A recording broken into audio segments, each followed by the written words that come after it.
हम बेबी झा अपने सबके नमस्कार करै छी। आइ हम एकटा सोहर गाबऽ जा रहल छी। हमरा उम्मीद अइ कि अहाँ सबके नीक लागत। अहाँ सबके नीक लागत तऽ अहाँ सब गीतके लाइक करब, चैनलके सब्सक्राइब करब। बड़ा रे दिवस के ललन माँ की ठान लौ जनौआ जागरे लाल नारने ओत देलौ नहीं रासे ससुरा की मान बड़ा बड़ा रे दिवस के ललन माँ की ठान लौ जनौआ जागरे लाल नारने ओती देलौ नहीं रासे ससुरा की मान बड़ा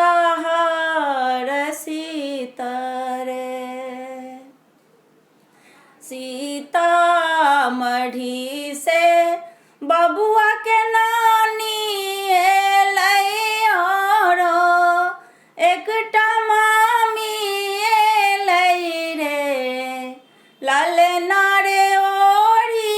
लेलखिन पिया के चादरिया भर के असर फीले रे सीतामढ़ी सा बबुआ के नानी एलखिन औरो एकटा मामी एलखिन रे लाल नारे ओढ़ी लेलखिन पिया के चादरिया भर के असर फीललखिन रे से हो असर भी बउआ के नेग देलखिन हो रोई नाम देलखिन रे लाल नारे ऊँच केलखिन अपना गाँव के नाम की बेटी दामाद साजा सलेलखिन रे लाल नारे ऊँच केलखिन अपना गाम के नाम की ननद नंदोसी साजा सलेलखिन रे दरभंगा नगर सा बउआ के पीसी एलखिन औरो अपन दादी एलखिन रे लाल नारे ओढ़ी लेलखिन पिया के चादरिया भर के चिल्लर लेलखिन रे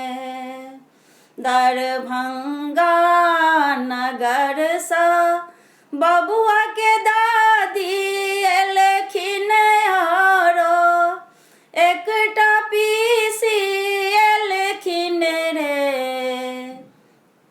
लाल नारे ओढ़ी लेलखिन पिया के चादरिया भर के चिल्लर लेलखिन रे से हो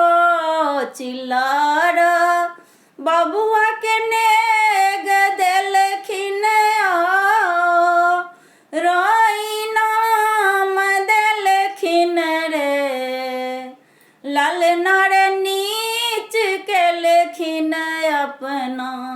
गाम के नाम की बेटा पुतहु सायब जस लेलखिन रे लाल नारे नीच केलखिन अपना सासुर के नाम की भाई भौजाई सा अब जस लेलखिन रे। माए के देबै